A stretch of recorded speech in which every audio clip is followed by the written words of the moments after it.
If you're new to my channel, make sure to like and subscribe to continue receiving great reviews. Welcome back to another Funnel Building 101 Member Spotlight. You're going to love this interview today because my guest is an accomplished business owner who's been helping salespeople connect with their ideal customers for more than 30 years. Her background includes expertise in all levels of sales, from execution, training, and coaching that spans over multiple industries, as well as businesses of all sizes, from your startup to mid-range to global organizations, because her passion is helping her clients overcome those obstacles to sales success so they can serve people better while still fulfilling their own goals and dreams. And what I like about her is that she's particularly committed to teaching people to sell from a position of integrity. Now, art is her favorite outlet for relaxing, but I want to tell you about her. I think she's doing the impossible. She's taken the industry that's been known for unethical practices for years, but she's determined that this profession that she earned and she loves should be shared to more people. And one way to do that is through associating it with Jesus. And make no mistake about it, not many other people out there are even talking about those two in the same breath or even admitting to selling using Bible stories. But she does, and she has lots of interviews and experience to back it up. So without further ado, let's welcome to the stage Deb Brown Maher. Deb Brown Maher. Deb Brown Maher.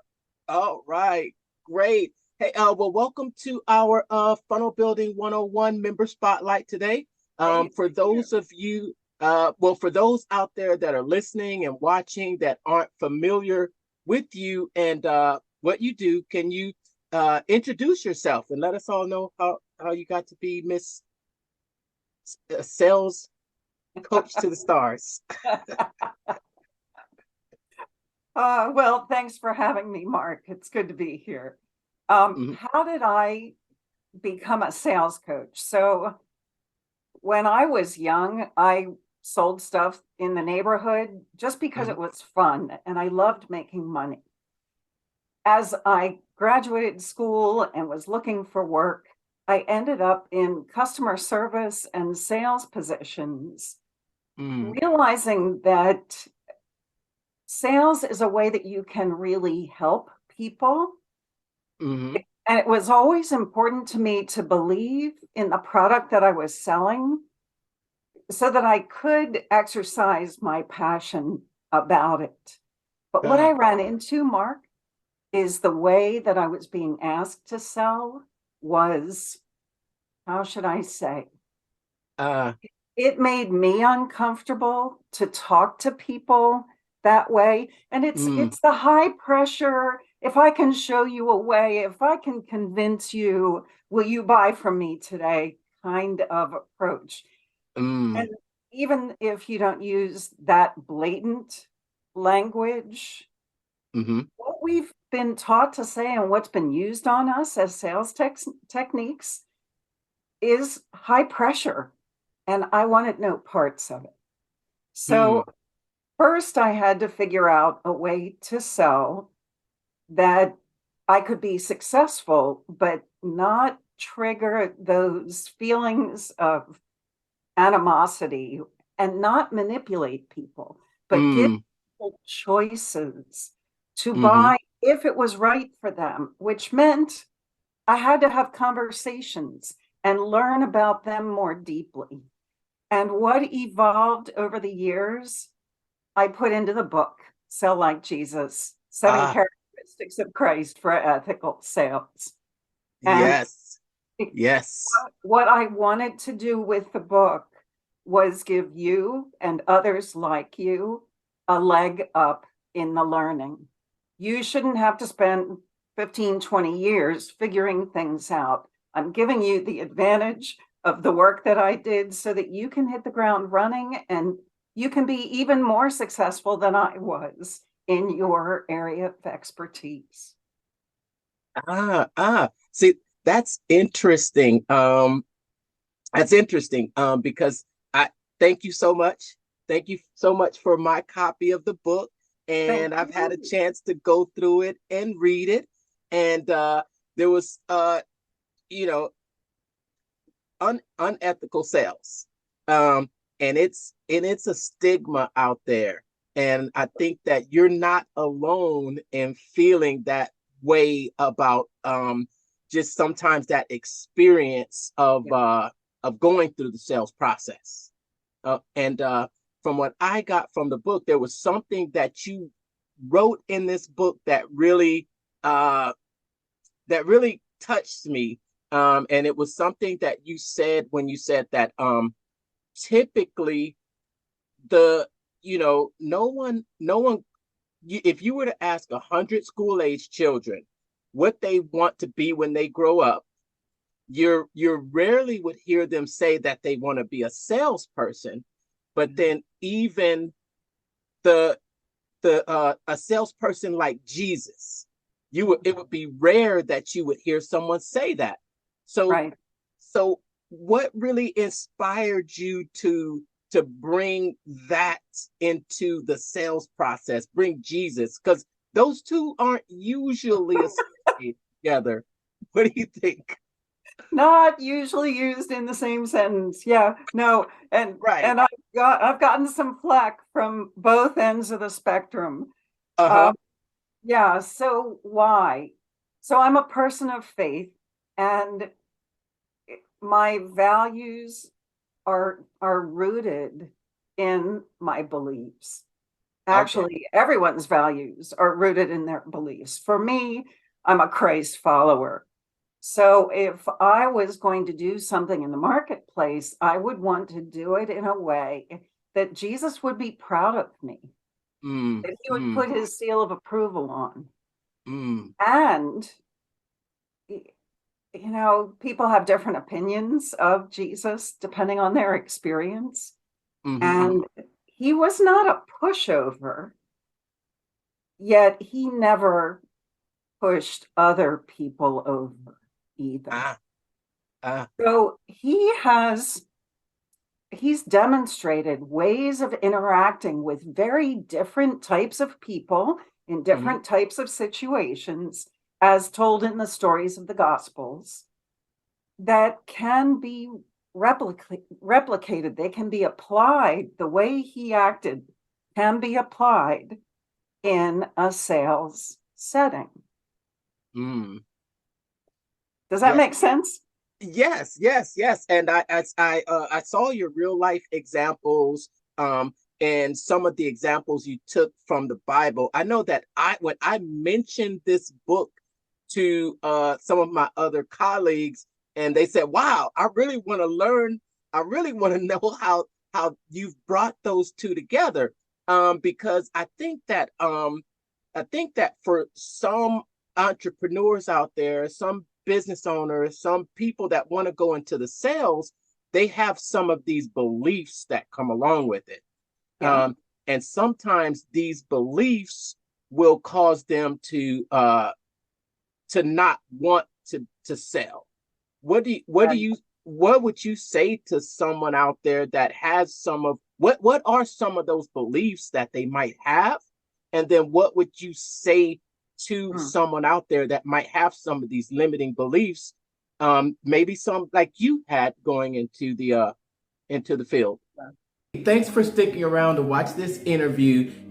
Deb is someone that I admire so much, especially for her just unstoppable conviction to selling ethically. And I love that because it's ethics in sales that deter some people, because we face it. Some people feel icky about going out and having to sell something. And with her book, she's on a mission to give you the roadmap to selling without it having to feel forceful. Sell like Jesus. You don't have to feel like you're intruding on others. You don't have to feel like you're being pushy, but you want to do it and do it without having to lowball or settle for less than what you're worth, but still being able to be paid what you're worth. And in the book, she talks about it being your obligation to speak to everyone about what you have to offer. I love sales myself, so I'm definitely in alignment with her mission. And remember, if you want to pick up a copy of her book, Sell Like Jesus, you can find it on Amazon. And if you'd like to go even further and take some of her courses that might not be available on Amazon, there'll be a link in the comments. With that being said, this first part of the interview's been great, and there's still a second half that you don't want to miss. Let's get back to the interview. Yeah, so I think one of the biggest issues that all business owners deal with, especially freelancers who sell their time. So if you're an expert in something and you're charging an hourly rate, or even if you're charging a project rate, you still have to put a dollar value on your work product. For a lot of people, there's some bad teaching, especially in the Christian world, about money. There are mixed messages. There are misquotings like money is the root of all evil. No, no, no. The love of money. That's very different than saying money is evil. Yes. Money is not evil. It's a means to an end. It is a currency of trade. So if you look at sales as the fair exchange of goods or services in return for an agreed upon compensation, that agreed upon compensation is often, maybe usually, money, but it isn't always. In the case of Jesus, he wasn't selling salvation, but he still needed buy-in. As do we. We need buy-in before someone is going to say yes in order to purchase. Yes. So that's one rabbit trail we could go down, but let me finish the thought about money. Okay. Most people struggle to put the right price on their time. They don't charge enough. They think that if they sell low price, it's going to help them get business. And ironically, what happens is selling low price or giving discounts consistently actually undermines your perceived value. It tells people you don't think what you have is worth the price, right? It's happening at a subconscious level. So we end up undermining our own success. So that's one of the biggest areas that people really have to come to grips with. I need to charge for what I offer. There's a going rate, and there's the rate that I feel comfortable charging. So if you're just starting out and you don't have a lot of experience, you might charge a little bit less than the going rate, but you're still not going to sell low price because that will tell people you don't have confidence. Nice. Now let me ask, what story can you illustrate for us from Jesus in the Bible about selling what we are worth, or charging for what we are worth? Well, the scripture that comes to mind is a worker is worth his wage. And I don't know where that is. I just have it up here. Yes. A worker is worth his wage, meaning you are worth being paid for the value that you are bringing. And yeah, so that's the only example I can come up with right now. You're going to make me look for more, though.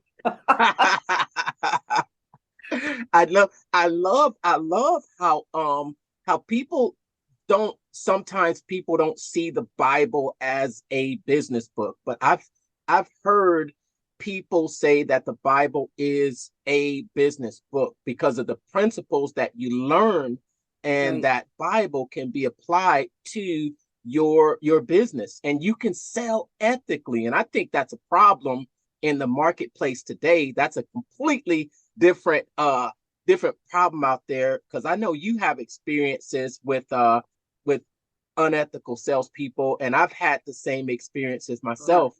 One thing, another question I had for you about the book, right? I'm going to bring out another quote from the book, because as I was going through this book, I was getting so many aha moments, and just loving how you are paralleling the two. And one thing you wrote in the book is that thousands of business owners and professionals start businesses every year because of a passion for their craft, Right. not because they wanted to sell their product or service.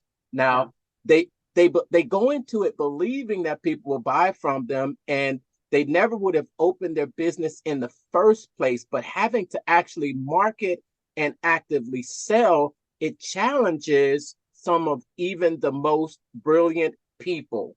And then you go on to say that you start to squirm. But let me ask, how will this book help someone that is struggling with that part of being an entrepreneur?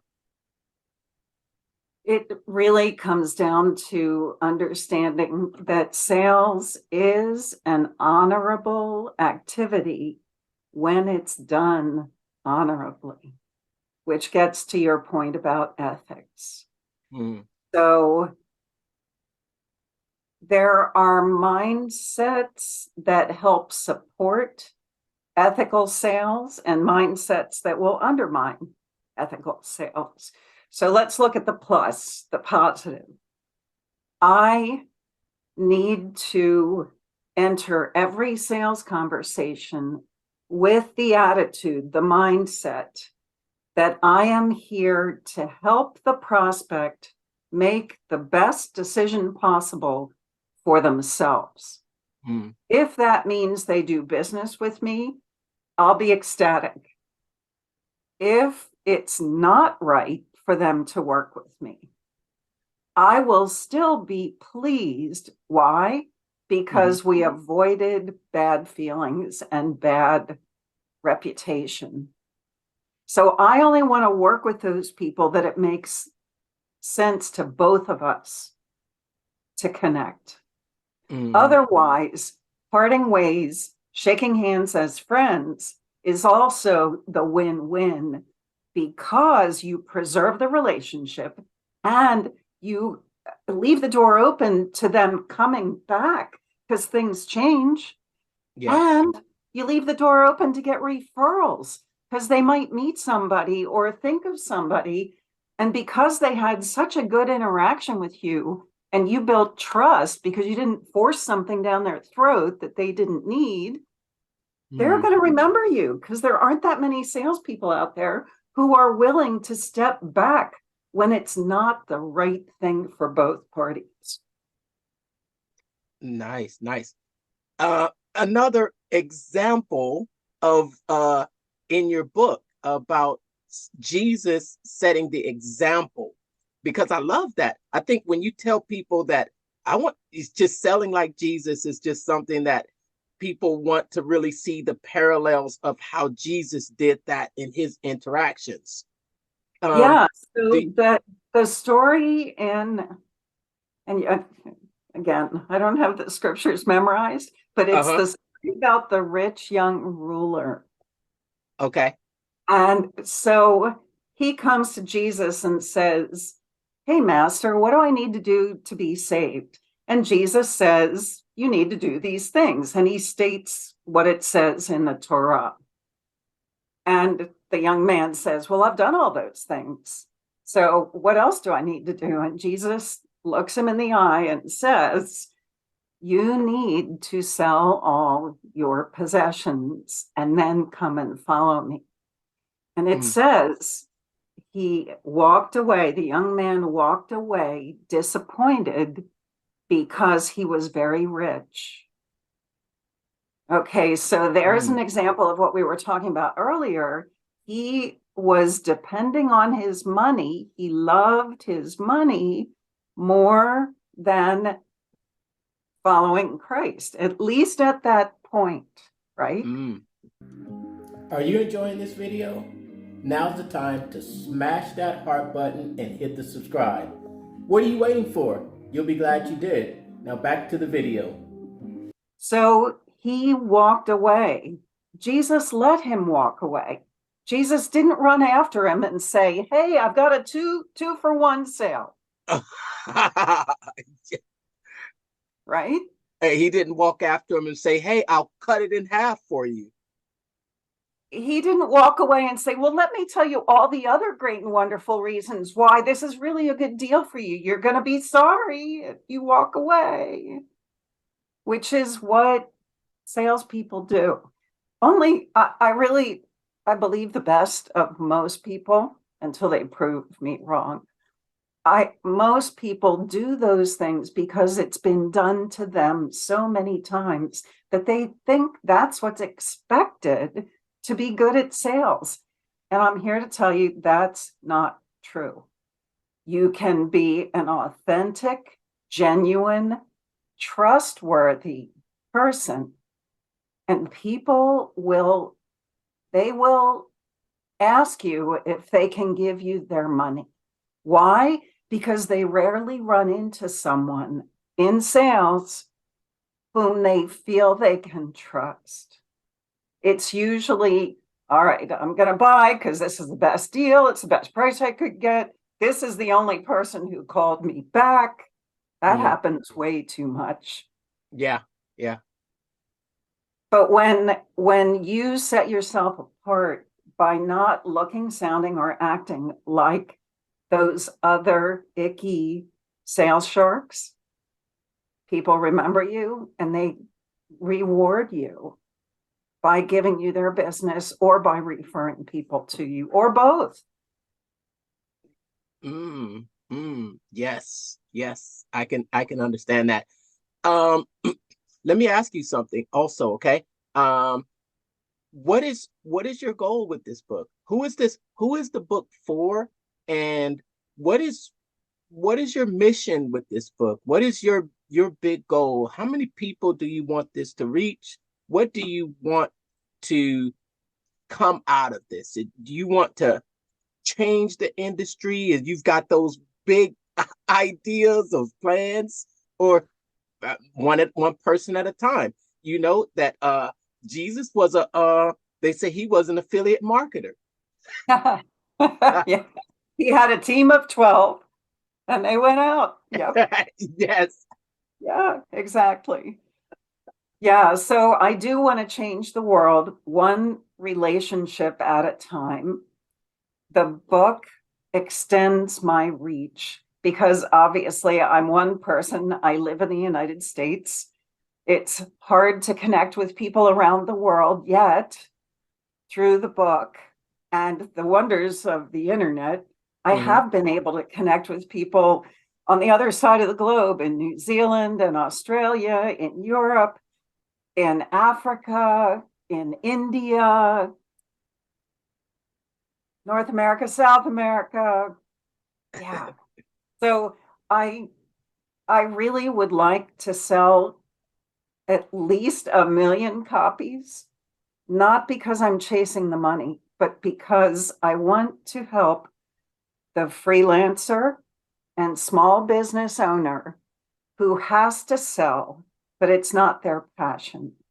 I want to paint the picture through the book that there is a way to sell that is not slimy. It's actually honorable, and anybody can do it. And at the end of each chapter, I summarize all the key learning points, and I have exercises to help you implement the concepts that I've talked about. Because, you know, the hardest thing as you're learning is to implement the information. Entropy takes over and you go back into old habits. It really does take a concerted effort to shift how you behave, what you say, how you say it. So There are exercises to help people learn how to do that. Yes, yes. I've dove into the book. And one more thing. Can you run over what are those 7 characteristics? The 7 characteristics of Christ. This is Deb's book. Sell Like Jesus. The 7 characteristics of Christ for ethical sales. Just that name alone wants me to go. That's what I want. I wanted to see what was inside of it. Yay. So the characteristics are, the first one is character. So we have to be of good character, solid character, which means we need to know our own identity and purpose. So everything starts with knowing who you are, and that becomes the foundation that you operate in as you enter the business world. And well, as you enter relationships, period, whether it's personal or business. So the second characteristic is connection. We have to know how to connect with our target audience and what approach is going to best reach them. So depending on the industry that you're in, the kind of business you're in, your ideal customer who you love to work with, there are strategies that are going to be ideal for you, not just your industry and your product or service, but for you personally, your own personal preferences. Okay. Third characteristic is clarity. Okay. And that starts, in order to be clear, we need to be prepared. So we need to do some homework, understand who it is that we're going to be talking to, something about their company, what kinds of challenges they deal with all day long that you have a solution to, so you can ask intelligent questions, which comes up next, in order to help the person see the value of what you bring to the table.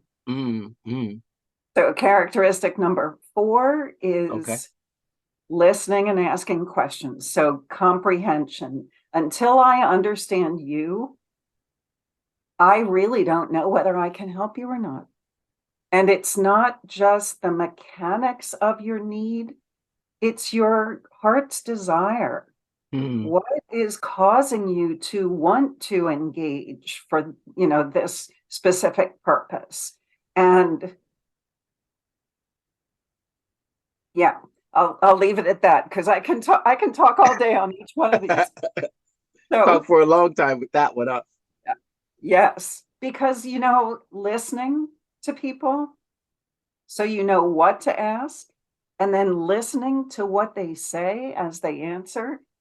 Those are the 2 most critical skills in communication, no matter who you're talking with, especially in sales. Okay. Characteristic number 5 is certainty. People need to be able to feel like you're real. You are who you say you are. So doing things that build trust. And that creates a sense of certainty, like, I can depend on you. You're a person of your word. I can trust you. Characteristic number 6 is choice. Okay. It is allowing people to make their own choice about whether to buy from you or not, instead of collecting yeses. This is really good, isn't it? That's really good. Yeah. Yes, Deb. Yes. I'm collecting a yes. Yeah. And you'll tolerate that once, but if I keep doing it, now it becomes a technique that is off-putting, right? So giving people, respecting their choice, and then offering choices. So it isn't just, this is what I have for you. It's based on what you've told me. this is the kind of direction we could go. So there are a couple of ways we could do this. Let me describe them and let's keep talking. Okay, so choice. If you feel like you're making the choice, you are the decision maker after all. So if I'm helping you feel like it is your choice, because it really is, Yes. that builds trust. Okay. Okay. And the seventh characteristic is commitment. So being committed to the relationship, whether it ends up in a sale or not. Being committed to doing the follow-up and the follow-through, because you don't always make a sale in one call. Most That's of us true. are not in a one-call closed business. And in fact, that's where the high-pressure tactics really came into play, because I only have one chance at you. So I'm going to throw everything I can to get you to say yes, because once I leave here, I'm never going to talk to you again. And unfortunately, not that long ago, I was on the receiving end of somebody who treated me just like that. Oh my goodness. How did that leave you feeling? I think there's a story about that in the book. It Oh. was ugly. It was, I restrained myself, but my husband was afraid that I was going to deck the person before they left. Yes. Yes. Oh my goodness. I can't imagine you decking someone. I wouldn't, but how did I feel? I was angry. I was insulted. I was upset. I was incensed. I wanted to teach him a lesson, but he wasn't going to learn it because he thought what he was doing was right. I can relate. I've had the same feeling recently, and I I'm recognize sorry that happened. Yeah, I recognized it and I really didn't appreciate it. And this was coming from someone who called themselves a seven-figure sales closer. Yeah, it wasn't. I left that conversation It not wasn't feeling pretty. good. Yeah. Yeah.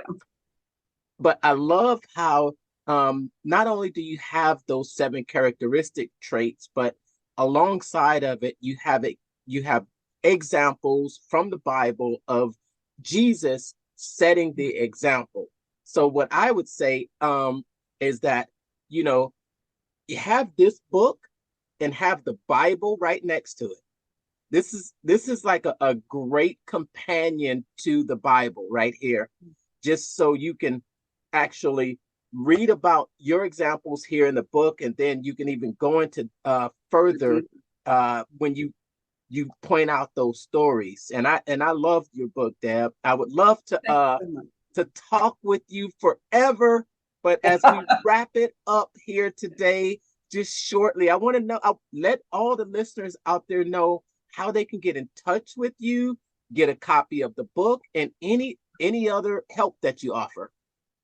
Yeah, so my website is debbrown.sales.com. Very simple. Is there a hyphen or anything? Nope, it's just all written out. DEBBROWNSALES.com. Mm-hmm. And it's Deb for my email address. I love to connect with people, Mark. It's a challenge in this online world. So, and I know a lot of people want to go do their research. So go to the website, explore. There are all sorts of articles on different sales topics, lots of interviews that I've done with great folks like you. And so explore. And if you have questions or you'd like to talk further, first half hour is free. No selling whatsoever. I do not sell people. Half-hour call. So if you want to connect, we will talk about any sales subject that you want to talk about. And I promise you there will be no sales pitch. Amazing. I'll make sure to leave all that contact information around this video so we can get a copy of this book. This is so awesome. I love it. Thank you so much for thank you so much for putting your time in. and putting these words on a paper that can affect so many people can, yeah, realize your mission of at least 1 million copies. Thanks, Amen. Deb. That's great. Thank you. All Bye, right. everybody. Bye. If you're just starting out online, you're probably studying a lot. That's great. You're probably geeking out on all the strategies also, right? Well, that's also great. But the hardest part is figuring out how to communicate in a way that makes someone want to buy from you and how you should sell to them, right? Well, that's also what I struggled with for a while until I found the formula. So I created this free 5-day challenge called the Make More Money Marketing Challenge to get you on track with your marketing and, more importantly, the right sales scripts and processes to get it off the ground and getting people to take you up on your products, services, and your opportunities. You want to come? Well, there's small groups on purpose so I can answer your direct questions for 5 straight days. You can hold your spot by going to www.thementalmarketer.com/4M challenge sign up. Again, that's thementalmarketer.com/4M challenge sign up. Check the site for dates and times. I'll see you on the inside.